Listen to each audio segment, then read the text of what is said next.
That's right back, Charlie. That's right.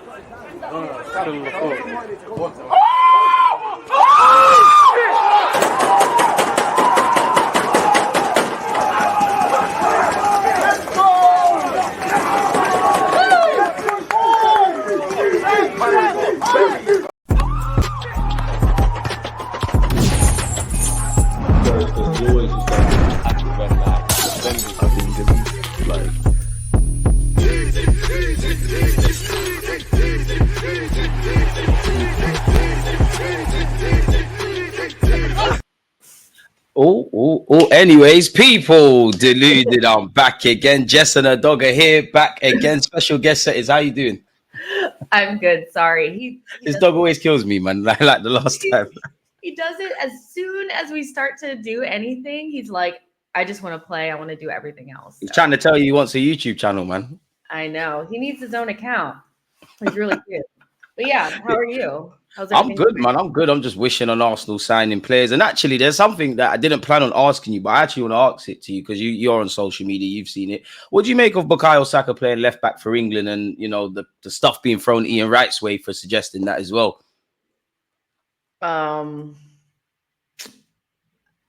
Look, I think it's a bad idea. And I don't think it's a serious one, if I'm honest. But like all the stuff being thrown at Ian Wright feels a little over the top. And as a fan base, I do feel like we think too much about what rivals are going to say. Like, I think that's all it is. It's like, oh, well, now rivals are going to have like ammunition against us. And I'm just like, who cares? Like, I don't get it. You know, like you can disagree with Ian. Like, I think it's a bad, you know, I think people are desperate. So they're like, okay, well, naturally, Saka's played left back, so throw him back there and then bring Cole Palmer in because everybody they want to shoehorn everybody in. And so Saka's like the one person that they can put in a different position. But I don't know. I feel like we're over the top all the time. What do you think? Like, I mean, I'm not sure what to make of it, but I do want to ask you before I offer my thoughts. Like, why do you think it's a bad idea? I think the only reason why I think it's a bad idea is because I think Saka being a good left back was more just due to where we were as a club and like that kind of thing versus like him actually being a really good left back. You know, I think it would solve some problems just because Saka is a good player and you'd have a left-footed player on the left-hand side. But beyond that, like he's the only right winger that England has that can actually hold the width. Like, and we know that that's important. He can run in behind. So I think you could potentially solve kind of a problem at left back, but then also open up other problems. Like, I feel like it doesn't really solve everything. I mean, I want to get your opinion on it because to me, I don't have a dog in the fight. So I'm kind of just like, I mean, it would be another case of, I don't think it's a terrible idea. If I'm completely honest, I'm not against it. I'm proper not against it. He can play there. Obviously, for me, it comes down to how we're going to play because obviously Saka's improved defensively. But if you're asking him to be strong 1v1 and like the defensive aspects of the game, you're setting him up for failure. I don't really want to see, like you said, he holds the whip. He's a right wing. I don't really want to see him there, but it can't be any worse than seeing Trippier there. It can't be any worse than a half-fit Luke Shaw, who I like Shaw, but I don't understand why he's been called up if he's not fit. So that's more on Gareth Southgate. And it would get Cole Palmer in because I would like to see Palmer. I just think where England's been concerned, and Southgate said it, there's been too much experimentation. There's too many holes in the side. And kind of what you just said, we'll just be creating more holes. And I think for Saka to really thrive at left back, you want to see attackers, isn't it? That's the whole point of it. As you just said, shoehorning Cole Palmer, obviously Foden, Bellingham, and all those players are there. The midfield's a mess. If it's a thing where you say, you know what, Kyle Walker, Gurley, Stones, you've got Declan Rice protecting, Saka can venture forward, that's great. But I just think we'd be creating more holes. But like you said, I don't necessarily think it's a bad idea. I don't think it's a great idea. I just don't understand, like, people are coming for Ian Wright and he's a conspiracy theorist and this and that. It's a bit weird. But as you know yourself, social media is quite weird. But I don't think it's a terrible idea. The man's played there, he's excelled there, he's played there for England. I just think you'd have to change the system a bit too much. But I think when you've watched England, who can really complain if they are dropped? I'm not sure. But why can't Cole Palmer play number 10? I guess that's why, like, it confuses me a little bit because I think the only thing that kind of annoys me just a little bit is that, like, when you look at Chelsea and like the way that they're trying to like build their team, they were linked very heavily to Michael Olise, which makes me think that everybody understands that Cole Palmer is a number 10 and that's where he should play. Obviously, he's a good player. He can play on the right, but I don't understand why, like, even I've only seen a couple of Chelsea fans even suggest it, but why are they not advocating for him to play in his natural position? Why does it feel like they're only advocating for him to play on the right? It feels more like a Saka thing, like he needs to replace Saka, than like actually trying to get him in his right position. I feel like that's more of the issue. You have 3 number 10s, they're all different, but people want to shoehorn Bellingham, Cole Palmer, and Foden in the team, but like taking Saka out of that front line takes all your verticality out. And that's what doesn't make sense to me. Like, where's that? Like, advocate for players playing in the right position, not just taking somebody else's spot. You know what I mean? I'm with you with that. And that's the thing. It's like, ultimately, you know, Southgate's had long enough to prepare of what he's wanted to come into this tournament with, and he's failed to do it, really. Like, you made a great point. You know, Palmer is, for me, he's a long-term 8 or a 10. In the modern day, he can play on the right. I mean, whether it's dropping Saka for Palmer, getting Foden out for Palmer, dropping one of Bellingham, I don't think he's going to do that. I think Declan Rice has to play. I think Bellingham actually has to play. But I just think it's a case of square pegs in round holes. There's not a system for these players to thrive in. It's like Saka is doing his own thing. Palmer's doing his own thing. Foden's doing his own thing. Bellingham's doing his own thing. And where you look at half of those names, you know, Palmer's had a great year. Rice has had a great year. Foden's had a great year. Bellingham's had a great year.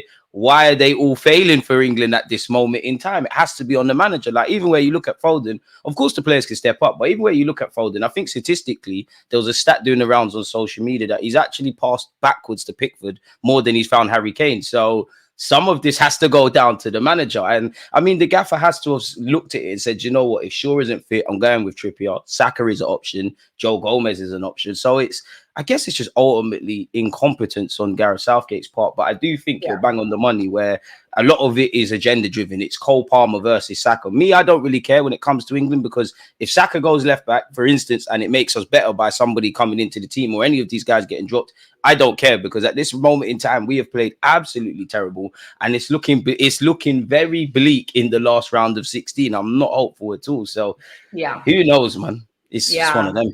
It really is. Like, obviously I don't have a dog in the fight, but you know, as like an Arsenal fan, I just want to see our players play well.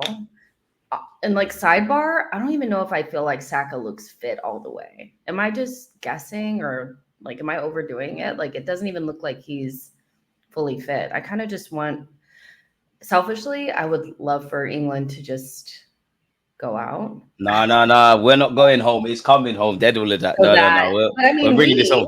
Your we is Brazil, and I'm sorry. Yeah. I went to the game the other day.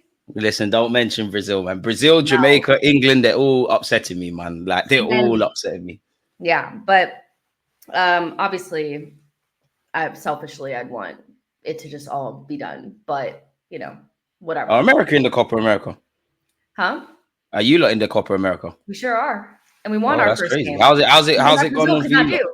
Something that Brazil could not do. We won. Boy, you know you're not doing anything with Matt Turner, innit? You've got Matt Turner in goal. Oh my gosh, not Matt Turner. Matt Turner's good in tournaments. Of course he's going to be good. Where you look at your talent pool, of course he's going to be amazing. He's good in tournaments, so. Yeah, he's good at soccer, man. He's just not good at football. He's lit at that, man. Again, we won our first game. That's great stuff, but you're not going to win the tournament. Like, you're not going to do anything serious. Brazil. Yeah, Brazil's got more of a chance. They're going further than America, 100%. Do they? Where are you lot in the group? Huh? Where are you lot in your group? We're first in our group. We should be. We won. Who is in you lot's group, man? It can't be serious teams in your group, man. I'm looking at this. Uruguay is in our group. Oh, damn. I ain't got no ammunition. Did you lot call up Balogun? Yeah. All right, it's cool then. Okay, like, listen. Brazil are really bad right now. Yeah, but Brazil's winning it in 2026. I mean, come on, you should be going through. You've got Panama and Bolivia, respectfully to those nations. That's dead. We've got Colombia, Paraguay, Costa Rica. Jamaica's got Ecuador and Mexico. It's difficult. Drew with the worst team in the group. It's cool. Like, it's not where you start, it's how you finish. Okay. I just know I'm gonna be here when you lot inevitably crumble with Matt Turner in goal. Dogfight out there. It's not gonna be positive. Why do you hate Matt Turner? I don't hate Matt Turner. He's American for this, isn't it? So he's an easy target. Like, I mean, and some Arsenal fans used to try to convince me he was a good goalie. Like, the same that, you know, said Pablo Mari was good, and those that rate Kiwior as well. I don't know. Oh my goodness. I mean, I swear Kiwior was the first Arsenal player to depart the Euros. It might have been Tierney slightly, but it's no coincidence. Oh, come on. No coincidence. Like, I saw you clutching at straws on social media saying Kiwior looked good for Poland in like his first game. He did look good for Poland. He did. The bars on the floor, 6 out of 10. Competent. Oh my goodness. You just look at him from like the most negative glasses. No, I like Kiwior, but you lot put him on a standard that he's not. That you use to watch Emile Smith Rowe, put those on when you're watching Kiwior and see if wait, Smith Rowe's done more things of significance than Kiwior's ever done. Like, oh, okay. Come on, man. What's Kiwior good at? We're gonna have for the final time. I just want to know what Kiwior is good at, like outstandingly good at. He's good at being Kiwior. Like, he's good at being Kiwior. What the fuck? They rate him in Italy, man. Come on. They rate him in Italy. I mean, I don't care about that. They need to rate him in England. So why is Mikel Arteta want a new left back then? I thought Kiwior was versatile in that. He is versatile. Nothing I've said about Kiwior is incorrect, by the way. You said he's a good passer. I do think he's a good passer. What's your metric of good? Like, he's not a midfielder at the back. Like, I never claimed that. He's not Trent. Just because you're not Trent doesn't mean you're a bad passer at the back. No, you're right with that. But why is he a good passer?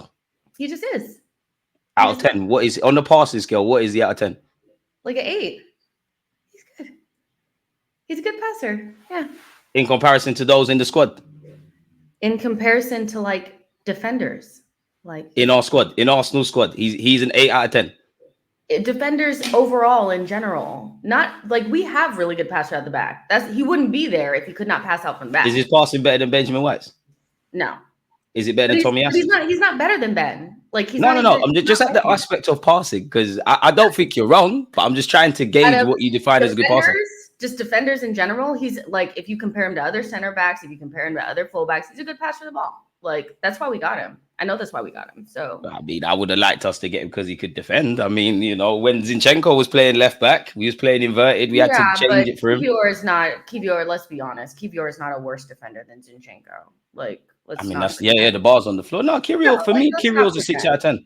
Yeah. He's a 6 out of 10 passer. Like, he's all right. Like, he's competent at it. I expect it. If, like you said, you played in Italy, you're a Polish international. I don't think it's expansive. I think a lot of Kiwior's issues is more confidence. I like him. I wouldn't sell him this summer. I feel, we'll get onto it, but I feel Kiwior might be one we move on just because we seem to be bringing in another left back. Obviously, I want him to stay for depth, but I just wonder how he feels because you've got a sweet gig at Arsenal, but realistically, how much you're going to play? Keeping up the theme with England, yeah. Why does Declan Rice look terrible? Because I must admit, I haven't been saying it on social media. And yes, everyone's looked terrible, but Declan's been having a stinker really for England. Why is that for you? Did you think he looked bad in the last game? Yeah, by his own standards, yeah. It's an improvement on the one before that. The one before that, I think he was terrible. But it don't look like Declan Rice. I'm happy he's doing it there versus Arsenal. But yeah, I think he was kind of terrible. I don't think it was terrible in the last game. But I don't really think it's really on him. Like I don't really the balance in midfield is just horrendous. Like I just don't get why it's so difficult for Southgate to just say, I'm not doing names. I'm going to just pick the best midfield that gives Bellingham and Rice a chance to survive. Some balance, man. Yeah, and that's not Trent. That's not Trent. Like I get that the idea is like he's a good passer and I don't want to have to like drop Kyle Walker, so I'm just going to put him in midfield.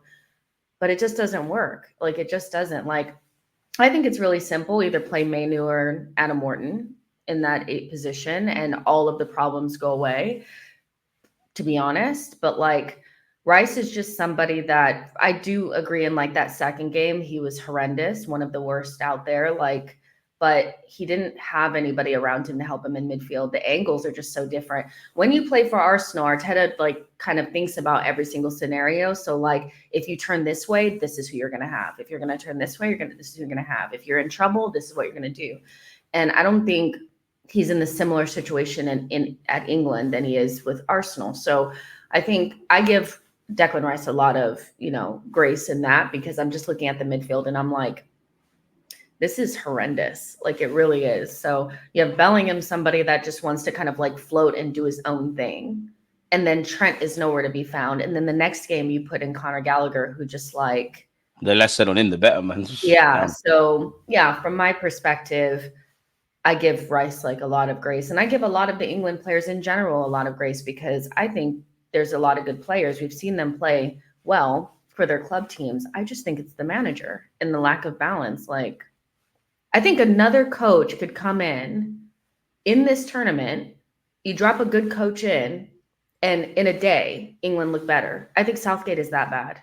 Genuinely. No, I don't think you're wrong. I think you look at Austria, they're playing ball. I'd say every game England have played in, they've actually been outmatched by all the teams. So if you're respectfully to what Denmark, Serbia, Slovenia, if they are more competent coaching wise compared to us, we can't be even considering beating Spain and Germany. Of course, anything can happen on the day. But that's why I asked you about Declan Rice, because I don't mean this as a disrespect to Declan Rice, but none of these players are Lionel Messi. They've evidently got limitations. And the system, as you know, you said it there, I said it as well, in that they're lacking balance. Declan Rice needs options, and I think we pass too slow. There's not enough options. Key thing you said there was the midfield's imbalance. You know, Declan Rice, it doesn't look like his role, like everybody's, is clear. Bellingham's in his own world, Foden's in his own world, Saka's in his own world, Rice is in his own world, and there's evident limitations. Like, I love Declan Rice, as I'm sure you do as well, but it's not a Rodri sort of player. So, find a system that hides his shortcomings and enhances his strengths, which, boy, we don't really see, man. What have you made a Trossard for Belgium as well? Oh my God, Trossard. Okay, he's not playing the best. He's stinking up the place, man. But I'm gonna keep it all the way real. I don't care. I really don't. I know that there's like a big group of Arsenal fans that want to convince people that Trossard is not good or we must sell or something. You don't sell goals off the bench. I'm just sorry. Like, we don't have that luxury. So, he definitely don't need to leave. Yeah, there's absolutely nothing that you could ever say to make me hate Trossard. Like, nothing. He can play so bad. But first of all, Belgium are never good. They never compete well in any tournament. Like, they're always letting people down. And Kevin De Bruyne is literally out there. I don't want to hear anything about Trossard. Like, I literally don't.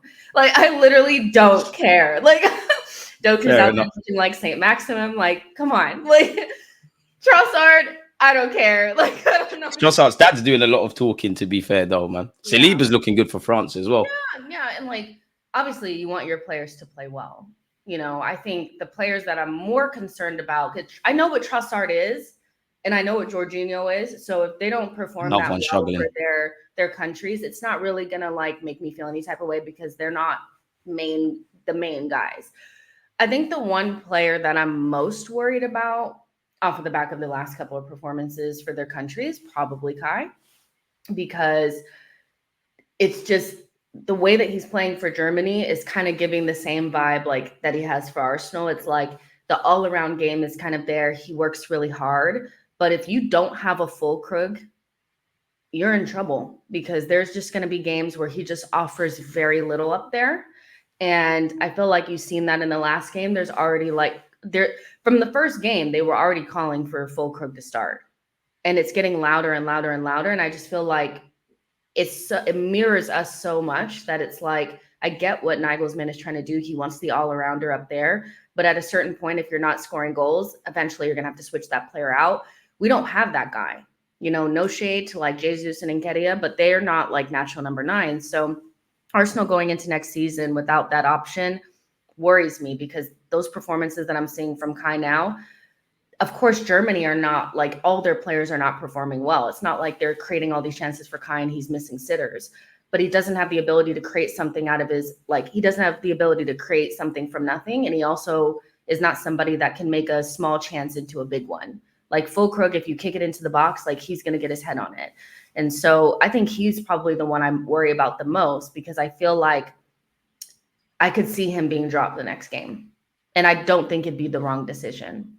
Thoughts? I mean, I don't disagree, man. I wanted to ask you as well. Obviously, you kind of indirectly alluded to the point I want to make, in that Saka doesn't really look fit. I would say, if anyone, Harry Kane for me. But like, do you think this could come back to bite Arsenal and a lot of clubs? Because these have had a lot of games to play. Obviously, they're gonna have a vacation after the Euros, but you've got the games from the Euros, you've got last season, and then before we know it, we've started next season. So do you worry about the bulk of these players? Kiwior's there, Trossard's there, Saliba's there, Saka's there. You mentioned Kai Havertz, Jorginho as well. Declan Rice. I'm probably missing someone else out as well.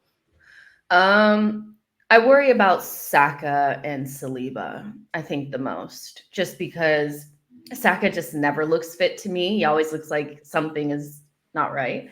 And he won't get a break. And if Arsenal don't get in a right winger, even if they do, like, I think that's like the thing. It's like, even if they were to buy a right winger, do I really believe that Arteta is going to like not play Saka? I don't know. Like, I really don't we can know. afford not to, really. Yeah. And that's my thing. It's like, he's not going to get a rest. So when is he going to be able to like get that burst back? Like, it just feels like he doesn't have like that sharpness.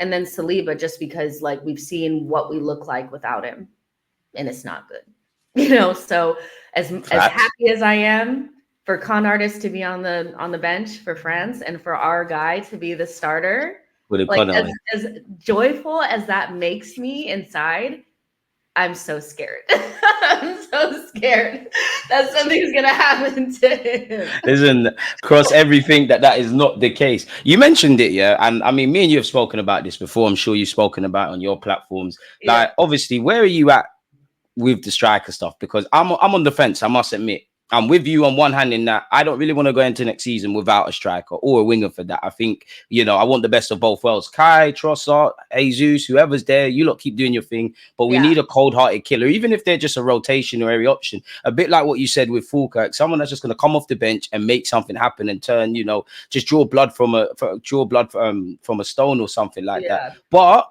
we did get 91 Premier League goals. We have got 100 plus in all comps. Are we over-exaggerating the need for a striker? No, like, we're really not, because like, yeah, we scored a lot of goals last season, but they were all in like one group of games, like where we were beating teams 4-0, 5-0, whatever. But we had games at home where we didn't score. That's crazy. And the December period. Yeah, like if you're a team that wants to win the title, it's very rare that you're going to have games at home where you don't look like scoring. And we had at least 3 of those. And then we had games where we went to Newcastle, didn't look like scoring, went to Villa, didn't look like scoring, went to the Etihad and didn't look like scoring. So it's not the amount, it's the fact that we do have games where it's like, quite literally, we don't look like scoring at all. We don't have the ability to, again, make something out of nothing or make a small chance into a big chance by just being a good attacker. And so it's just not about the number. I really just, if we don't have that inevitability somewhere, which we don't, I know that that's going to sound so harsh on the players that we have, but we don't have that inevitability in the group.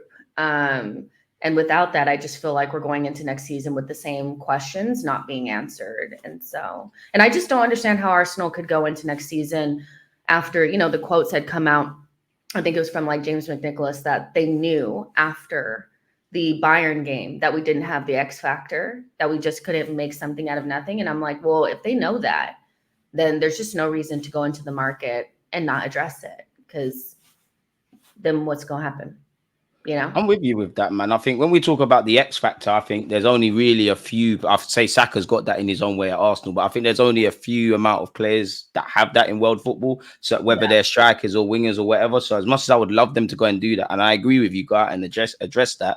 It does cost a lot of money, but at the same time, I'm also aligned with you in that I do think there's a lot of romance around our football club. I think there's a lot of romantic moments, but throughout a course of a season, it gets ugly, or there's ugly moments where the job just has to get done. I'm not dissing Kai Havertz. He's over-excelled. He's probably been the best player in 2024 for Arsenal Football Club. But we do need that striker. We need the best of both worlds, or we're going to keep saying the same things time and time again. And I don't know how you feel, but in an ideal world, it'd be a striker and a winger. Do you feel we can get away? Bit of a twofold question. Do you think we can get away with just signing the winger?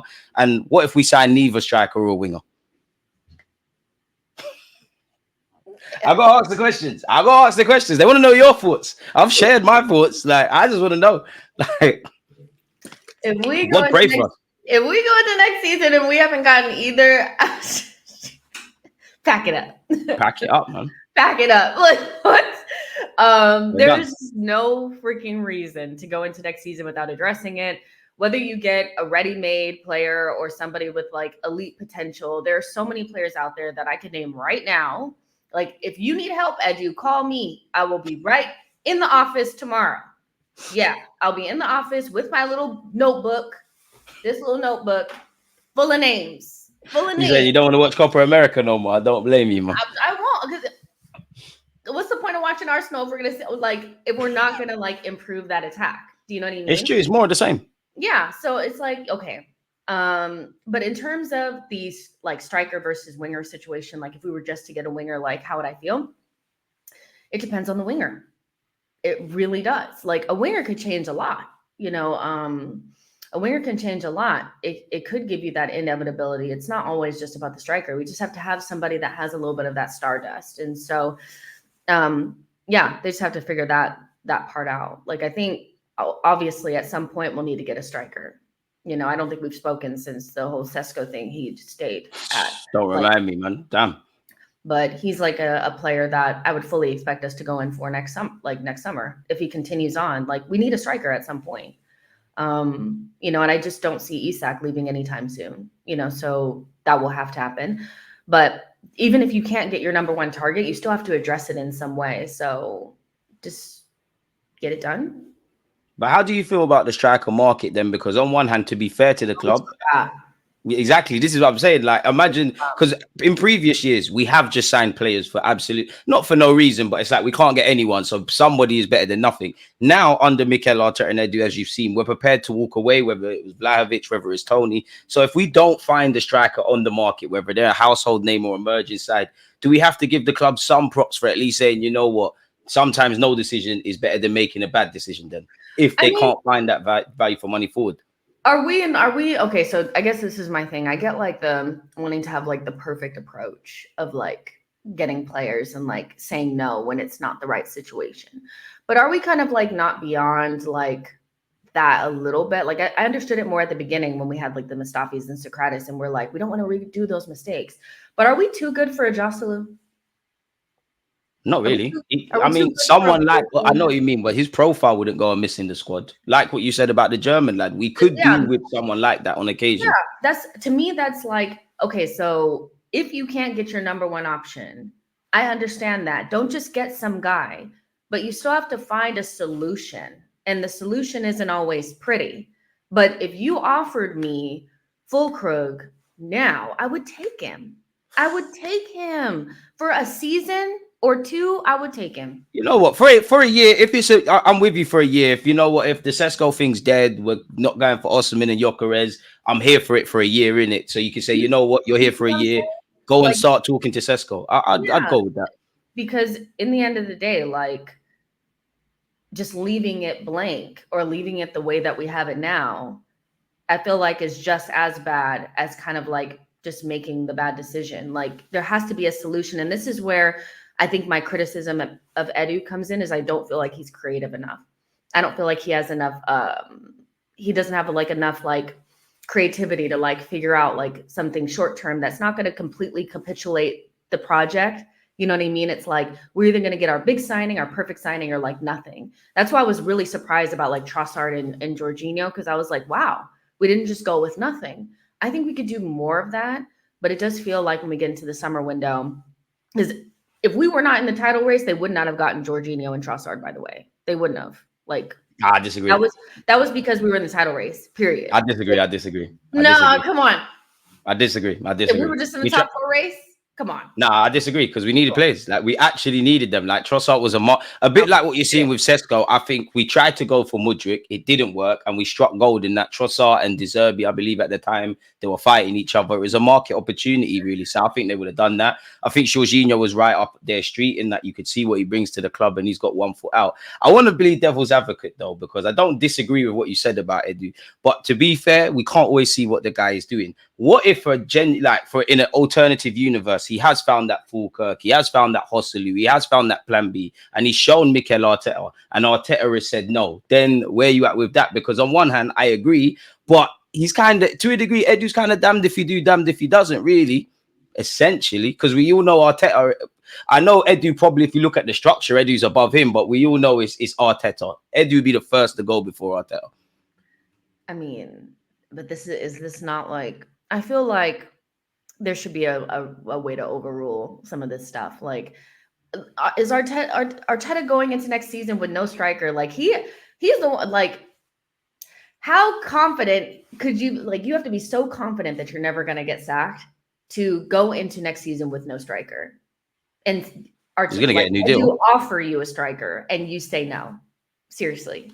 You know, so I think that's the problem in itself, is that, like, if that were to be the scenario, I think that speaks to there's no jeopardy in anything. Everybody's just like very happy, go lucky. It's all fine. But if I was in Arteta's situation, I'd be like, do not let the window go by without me getting a damn striker. And a center mid.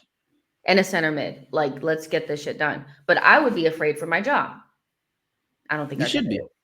You should be, because actually at the end of the day, as much as I like Arteta and what he's doing, you know, this is a relationship of convenience like any job. You're an exciting coach. You fit our remit. We're trying to get back to where we want to. It's Arsenal FC. It's not Arteta FC. And I do think fans, because we're starting to flirt with a bit of success, I do think there's no in between. I do think when you hear Josh Kroenke, when you hear Edu, when you hear Arteta, of course, there's an element of PR, but they speak like winners, in particularly Arteta, because some of our fans are glorified losers. Arteta has sat there and said, we are not happy to be second. We want to win. Yeah.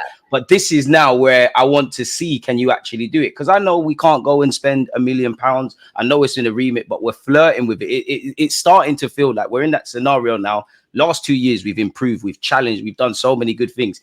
It's never just going straight forward. It's like, are we going to make a real stride now, or are we going to have to take a step back? And that's where I question it. And that's where I think what the point you made is an excellent one, is how much pressure is there? Of course, I think Arteta puts a lot of pressure on himself. I think he knows what he wants to do, but we're not, and I'm not saying to sack him, but we're not a club that's immediately going to sack you if you do not deliver on the deliverables. And you're evidently going to get a new contract. And the club will probably sit there and say, well, you know what, Pep Guardiola, we really don't have a chance of defeating them. You're doing great things. We're quote unquote the second best team or the best performing team in the Prem. I think they'll go with it. Do you think this is a summer to question Arsenal's ambitions then? Because we've spoken about areas to identify that they probably know. Obviously, you mentioned, and I think the great point about Stardust and X Factor, that they come with a premium. Is this now the time to really push? Because even if we do this, we're not necessarily going to be better than City, but it feels like we're at that crossroads now. What are we really going to do? I think, yeah, questioning the ambition within reason. I feel like some people are like, they question it and remove all context from it. Like, I don't think it's, if we have ambition, if we have ambition, that means we automatically win. Like you said, there's no guarantee that we win. But I think if you go into next season knowing that you pretty much addressed everything that I think most of us feel like it's obvious that we need, some sort of goal scorer, a really good midfielder, if not two, and then like another defender. If we were to hit all of those marks, get a lot better, like improve in the areas that we feel like we need to improve. But City are just still better than us, which is very much so still a possibility. World-class players, been doing it for years now, winning the league, world-class manager. It could just be the case that like they're still just better than us. I think you can stomach that a little bit more than what we did last summer, which was have kind of like a strange summer where we addressed the goalkeeper situation, but nobody really felt like it was like an emergency to do so. Bringing in Timber, which was great. I think he was probably like the most, like, everybody was on board with that. The 100 million on Declan Rice and then the 65 million on Kai Havertz. It felt like we missed some very obvious things there. So us not being an essential midfielder. Yeah. So us not winning, I think, felt like a direct reflection of the lack of business or the decisions that were made in the summer. And so I feel like that's always what the gap is. And so I would really love to see Arsenal just be aggressive in terms of making sure that they have top quality attackers. Sometimes I just feel like we're skating around it a little bit. It's like, we want to keep buying DM. We want to keep buying fullbacks. We want to keep buying goalkeepers. How about you make sure that we can score more fucking goals? How about that? She's frustrated. You're mad frustrated. It's true. No, it's true. It's true. I don't think you're wrong, man. I think obviously Arteta knows about football more than us. Like, nobody would have said to upgrade on Ramsdale. He signed right up, got no complaints. Kai Havertz is working now. But I must admit, I am at that stage now where it's hard not to be ambitious. It's hard not to buy into what Arsenal's doing. It's hard not to like what Arteta is doing. But I feel like within reason, obviously Saka, all these guys are still young. They can still improve, and we hope that continues. But it feels like we've kind of, with what we've got, we've gone as far as we can, which Yeah. unpopular opinion, I don't think City are the reason we didn't, well, they are, but they're not the reason we didn't win the league in the last 2 years. We know that it's unfortunate that in the last 2 years, if City weren't City, we probably have 2 Premier League titles. Unfortunately, they are here. And, you know, you can't really even, it's so sad and it's almost unrealistic. You probably can't even drop 6 points now against a team like this. But I feel if every Arsenal fan is honest in their hearts, before we talk about what City did or didn't do, we had that terrible December period. Yeah. We had that Aston Villa game. We had the Chelsea game where we didn't turn up after an hour. We dropped points against Spurs at the Emirates. That's the reason, obviously, and I don't even want to go to get back into the season before that because, you know, we all know Rob Holding was playing in that. That's down to our squad depth. It feels like we've taken a lot of these players collectively as a bunch in some of the roles that they're in as far as they can go. And that's where I said earlier in that it's very romantic around our football club. It's hard not to have romance, but when it gets ugly, who is cold-heartedly delivering? Like, to go back to what we were speaking about, we got 91 Premier League goals, 100 in all comps. And I do think, look, the last 2 years we've scored goals, and I do think we will next year. But you look at Bukayo Saka, within reason, he's the only one people would bet their house on or bet their life is going to be up there. Probably the only one that you'd be shocked if he doesn't. Trossard's doing his thing, and the season before he joined mid-season. But I don't know if you're going to get double figures. Gabriel Jesus, we don't know what's going on. Martinelli, I don't know what's going on. Eddie and Nketiah, you can do a thing, but again, you've gone as far as you can take us. So this is where I'm looking at the club, and I'm not expecting the club to do everything. You know, I would say just do the core of the squad. You can't get a striker cool. Bring in a blockbuster winger or someone that can contribute. Definitely central midfield. Mikel Arteta, I'm on to you about central midfield. If central midfield is not addressed this summer, I've got no hope of trophies. Where are you at with Mikel? Go on. I'll cut you off. Sorry, I'm laughing. No, but come on. If you don't address midfield, we're not serious.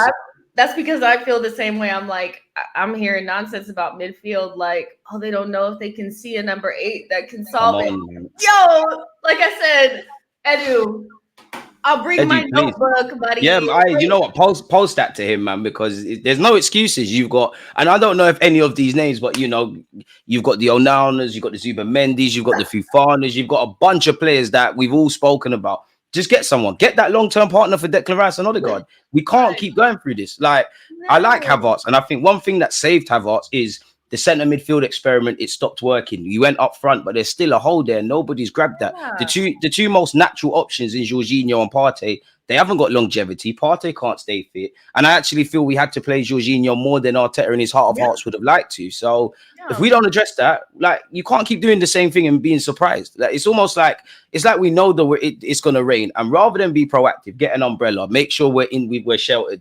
It's like we're just hoping it don't rain and then we're dealing with it then. And I can't say this is a coincidence because Arteta and Eddie, you've shown me that you have foresight, you know, with the Havertz up front stuff and Raya. You've planned the squad well. So if I'm praising you for that, any negatives, I have to maintain the same energy. And you know yourself, in our fan base, Arteta can do no wrong or he can do no right. And that's extended to everyone. There's a really lack of balance. And that's the one thing we need on the pitch or in midfield, some damn balance. You see a better Declan Rice. I feel like we make it work.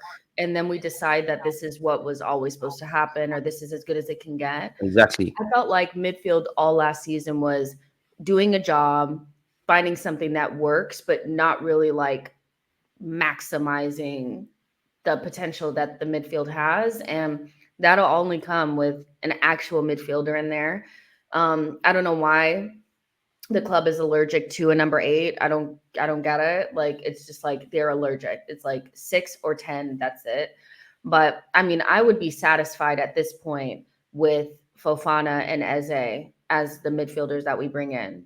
Just call it a day. Because at least I know that we will have, you got a French international and Eze who has a little bit of like that Stardust type of thing. But I just don't think it's an excuse not to get it done or at least address it, because you can't get Bruno G, which was already a suicidal mission when you tried it, because hello, 100 million, forget about it, man. Yeah, like, come on, you know. So I think, I expect the midfield to be addressed. And if it's not, what are we doing?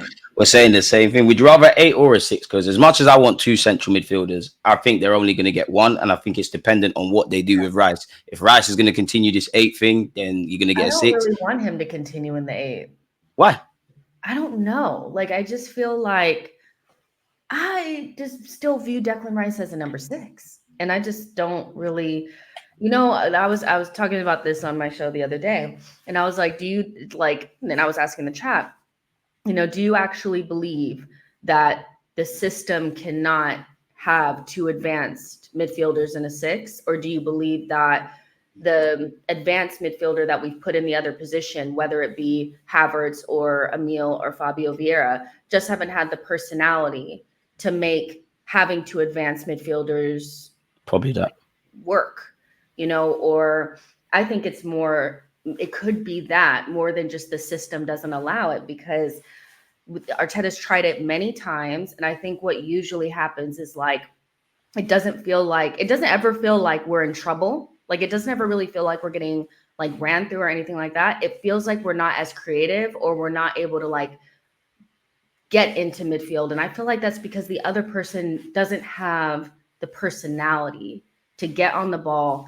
and make things happen.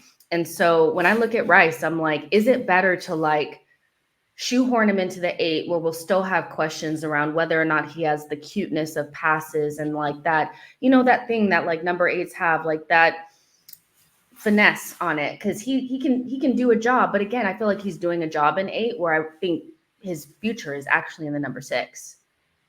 That's how I feel, but I know some people want to put him in the 8 and get another number 6. And I'm just like, I get it. But Declan Rice just still feels like a 6 to me.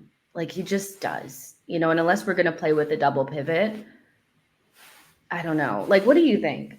I mean, I think you're right, because at the end of the day, like, when he signed for Arsenal, he had 200 odd games for West Ham playing as a 6. Obviously, the way we play as 6 versus them is different. And he's an England international now. I think he's really receptive to learning. I think he's becoming a more complete midfielder. And it's a bit like what I said where the striker and wingers are concerned. I want the best of both worlds. If Arteta wants to keep Rice as an 8, great. You do that. Make sure you've got a 6. But you see if it's looking shaky or it's not working, make sure there's another 8 that can come in and do a job. In an ideal world, you've got 2 6s and 2 8s, and 2 of those are multifunctional. Like, there's a 6 that can play as an 8 or an 8 that can perform as a 6. That's what I want. And that's actually where I think Arsenal are going. I think obviously we didn't get them, but that's kind of how I looked at Douglas Luiz. That's how I kind of looked at, what's the other one, Bruno Gomares.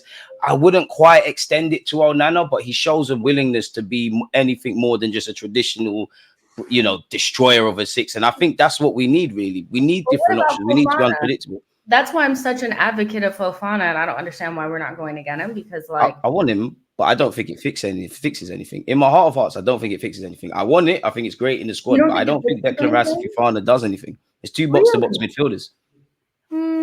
I think there's something missing. Like, they're both very good on the ball. I defo feel like there's certain game states for that, and I don't have the alternatives, but it just feels like them two together, there's something missing. Now, that could free up Odegaard a bit more. I don't know, but I would like the option to do that. But as a consistent pairing, I'm not sure on it, man. But that could be the modern day, though. 2 box-to-box physical midfielders.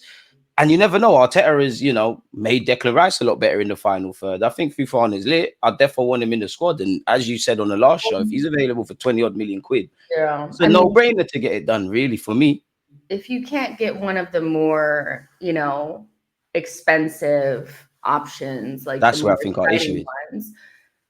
Then at least solve your problems in terms of being able to, like, okay, in certain games, like you were saying, like Fofana could give you the option to be more physical. Declan Rice and Fofana plus somebody else is a more physical midfield. It's not your midfield, whatever, but he can also play without Rice. He could play with Jorginho. Jorginho can do the chefing it up at the base, and he can play more advanced. Or, like I said, that's why, like, if you were to get Eze, then you could play Declan Rice and Eze and Odegaard, but still have Fofana to bring off of the bench. We need another midfielder that we can bring in that is like somebody that we trust. And I feel like that's the thing about Fofana is, even though I agree, I don't think he's endgame. Like, I don't think he means that we don't buy another midfielder for the next 3 or 4 windows. But at the very least, I feel like we would have brought in somebody that's more reliable than El Neni or Sandy, or it raises at least the level of our midfield overall. Because I think we have a lot of dead weight in there. We have a lot of bodies, but not a lot of people that we feel like 100% confident in. 12 to 14 man squad, realistically, that's trusted. That needs to, for me, extend to 20. If we want to win a trophy, I hope it's a Premier or Champs. Boy, I don't know, man. I don't know. It's political. Before we get onto the transfer news, though, I asked some of my fans to ask some questions, like for you. Big up Apollo. That he said, or she, I'm not sure. What does Jess think of the term system player, and do you guys think Arsenal have any system players? Oh, what do you reckon? System player. Do I really agree with this? I mean, I get the concept of a system player. It's like somebody is like, people are trying to say like Foden is a system player, like outside of Guardiola's system, like he can't function. But I think ultimately, like what a system player is like kind of everybody could be a system player. If you play in a good system where everything is kind of like fitted around, like making sure that they get the best out of everybody, then yeah, that's how everybody should be. I feel like the manager should build a system that allows his players to have their best qualities to shine. And when you're outside of that system and you're not able to perform the same, it's probably because the manager that you're now playing with doesn't do that for you. Yep.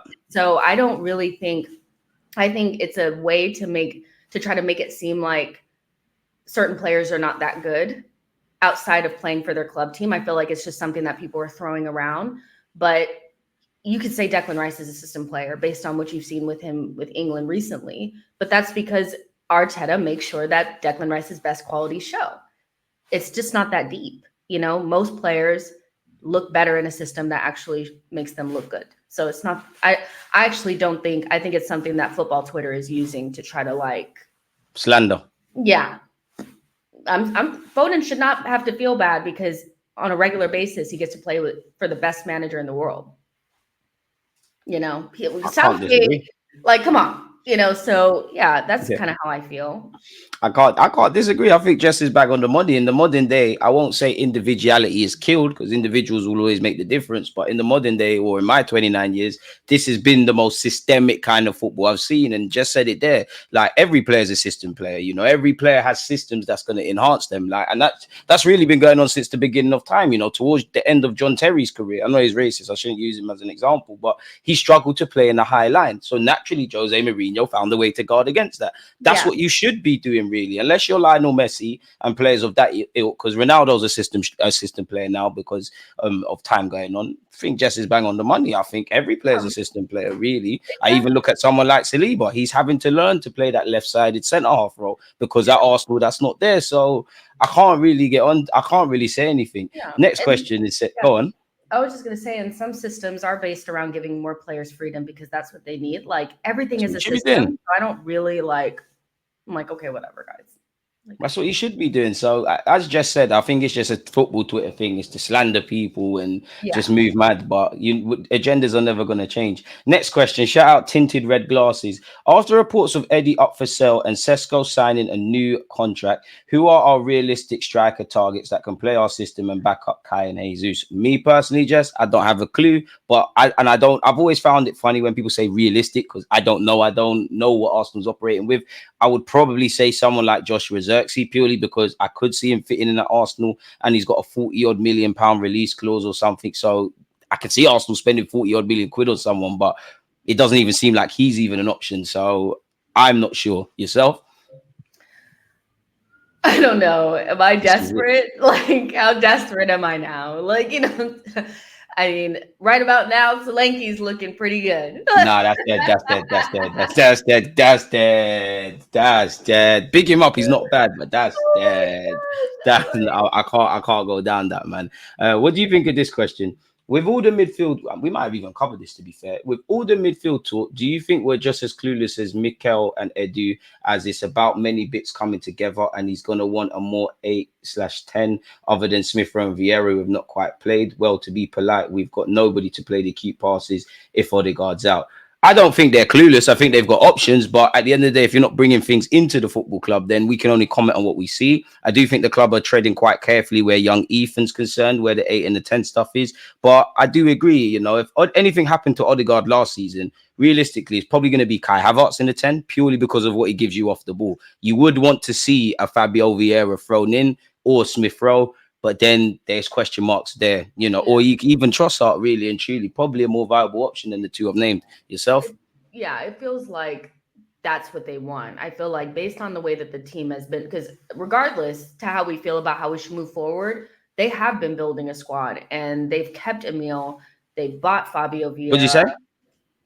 They kept Emil. They bought Fabio Vieira. So obviously they want that option to play more advanced, or to play with different types of midfielders. It just hasn't quite worked out. So I think the goal is to bring in the 6/8 and a more advanced midfielder. I just don't know what order in which we'll do it. It'll probably depend on the market.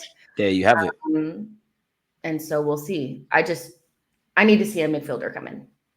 This is it. And I think we've kind of and before we get onto the transfer stuff to round this up, we've got one last question. Shout out yourself, Camstar. Apologies. I think we've kind of covered this, but should Arsenal spend big on a number 8 that could support Martinelli and play Rice as a 6, or spend big on a 6 and play Rice as an 8? We have kind of gone with that. You know what? Let's switch it a bit. Gun to your head, 8 or a 6? I think based on the market right now, I'd probably have to go with 8. Unfortunately, I'm with you with that. Like I want an 8. You know what? I just think we're doing ourselves a disservice. You know, we could talk about Martinelli, Trossard, all of them on the left hand side. I just think Declan Rice, Odegaard, they need that long term partner. Yeah, and also we already have 2 number 6s that we trust in Jorginho and Rice, but we don't actually have an 8. Really, we don't. You know, we don't. Santi Cazorla-esque is what I want. I don't know who that is, but go find it. Yeah. You go do it. Go figure it out. I don't know who that player is. I really don't. I'm with you with that. And I'm happy. I know you said you know, Edu give you a call, but I'm happy I can just comment on YouTube. I would hate to be the guy to make these decisions, if I'm honest. I would love to see sidebar, Mikel watch some of our shows and just totally be like, what the fuck are they talking about? Nah, he loves my to eat. Nah, he definitely rates me, but I've been, you know, Jerome Hatto with favorite show ever. Seriously, be like, what is she saying? You know what? That's why we're fans, and he's making the decisions, and all we can do is comment. Obviously, let's get into the transfer news to kind of round this up. Yeah, are you getting Zinchenko's autobiography? Believe. You know what? I have 5 or 6 books in the queue, so I don't really have time to add another. Unfortunately, that's harsh. What do you make of Smith Rowe? Smith Rowe's been linked with a move away. We'll get onto it, but Smith Rowe, Eddie Nketiah, Timber Nelson, Fabio Vieira, Benjamin White have all joined up with Mikel Arteta in Marbella. Apparently, Odegaard is en route as well. What do you make of them doing almost a mini preseason or a pre-preseason? Yeah, I mean, the more work, the better. I feel maybe last summer when they came in, I felt like it took us too long to get going, you know, even in preseason, I'm like, damn, they look slow. So maybe if they start working now, it'll be fine. But some of them are working out to get a move, you know, so yeah. Speaking of moves, where you at with 50 million price tag on Eddie Nketiah's head? I get it. English, you know, blah, blah, blah, tax. That Edu deserves a statue if he gets 50 million for it. I'll be real. He's not getting 50 million. He ain't getting 50 million. Yeah, we're just playing hardball, man. Yeah. 30, 40 a day. Who is actually interested in Eddie? It's the same clubs that always linked with him. I guess there must be interest, but the West Hams, the Crystal Palaces, everybody's interested. But whether they're going to match his wages or give him something competitive, give Arsenal a transfer fee, is you and my guess. That's the thing with Eddie and even Reece Nelson now is that the Crystal Palaces and the West Hams and these types of teams, they're actually getting a lot smarter. They're recruiting players that are probably have more potential or whatever and lower wages from other leagues. And so I think we're kind of in a hard spot to teams are getting smarter. So they're not going to really be looking for 50 million for Eddie Nketiah on £100,000 per week. No, but to be fair though, to the club, I do think we need to start trying to rob people because I like the fact this is because if Eddie was at another club, whether I rate him or not, it wouldn't surprise me if he sold for 50 odd million, you know, and I want to see this. When you see 40 million for Smith Rowe, if I'm trying to buy Smith Rowe and I was in charge of Fulham and Crystal Palace, I ain't giving Arsenal no 40 million in his case. I think his is a bit different to Eddie's. Obviously, in terms of ability, Smith Rowe is better than him, but he's got 2 years left on his deal. Eddie's contracted for a number of time, and Eddie might not even necessarily want the move. He might say, I got a sweet gig. But when you look at Smith Rowe's price tag, Ramsdale's allegedly 40 plus an extra 10, and Eddie's in theory. Could Edu be about to surprise us in the transfer market? Because people have said he's a poor seller. He might be proving people wrong in that regard. You just never know. Obviously, surprise us. He will surprise us, man. I got faith in Eddie. Obviously, we've gone over Eze. Jess is on board with Eze. I'm on board with Eze. If it was Diamonde comments, it's wide of the mark, courtesy of Charles Watts. I think we both would love to see Tavares gone. Don't really care what he's saying. Sidebar, Lokonga apparently is advancing on his move on loan to Sevilla. So Edu is doing his thing. A loan with an option.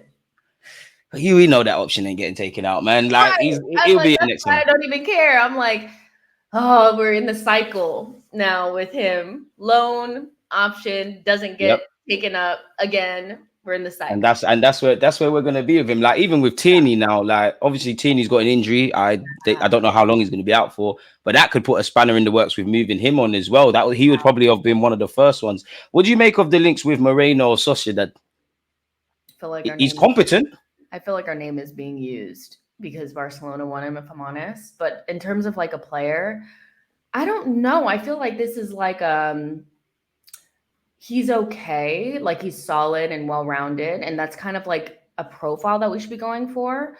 But It's not the curtain raiser.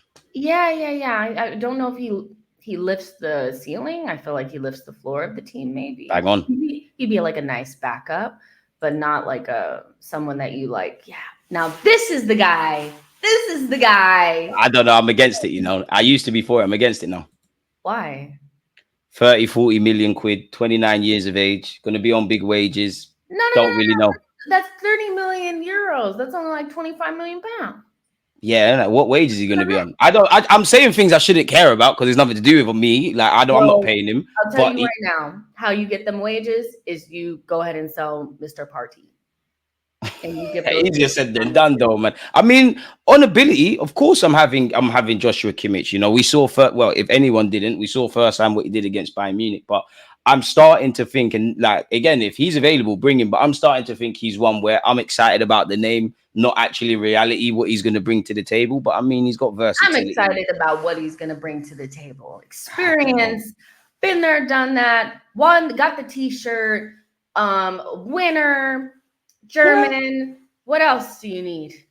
Well, it's lit, but him, Declan Rice, and Odegaard, is it like away from the name? Like, have we solved what we need to solve in midfield? Oh, you're such a hater. I'm not hating. Bring Kimmich, but I'm going against my own logic. As I said, I'm on bringing Kimmich, but then when I look beyond the name, is it answering the question?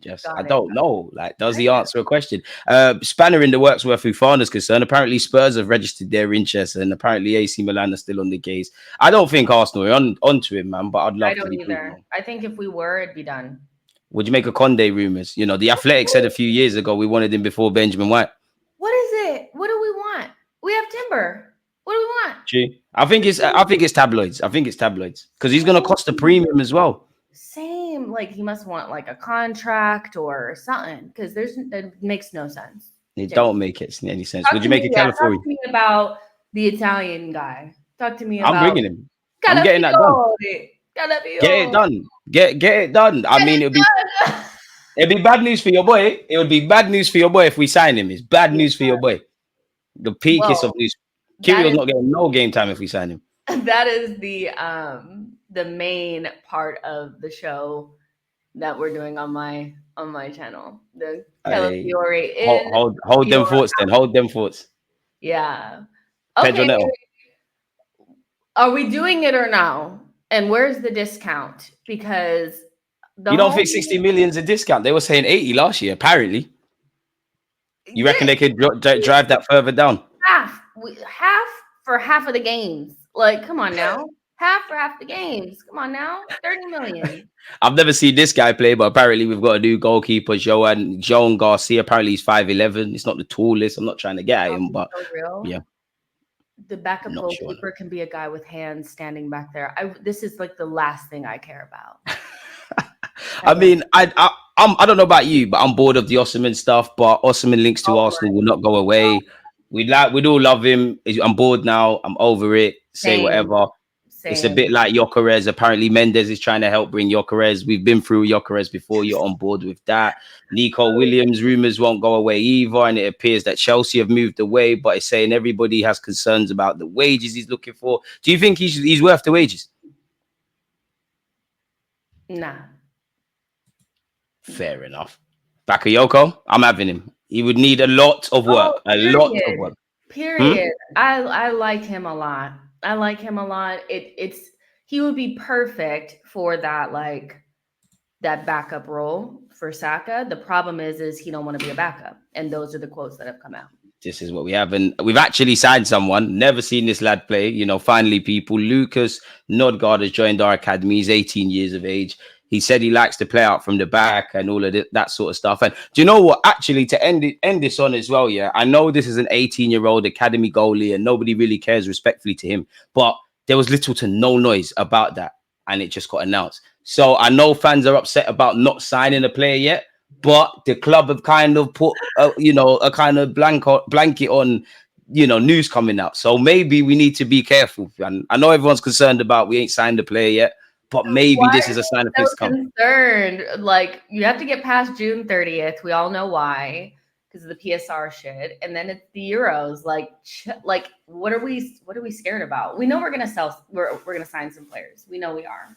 Like, fingers and everything crossed, man. Yeah. Just let us know where we can find you as well, man. Oh my gosh. Okay, so we'll talk about it more on my channel. But yeah, man, hold all the thoughts, man. We've got we need content for your channel, man. But yeah, let them know they can find you, man.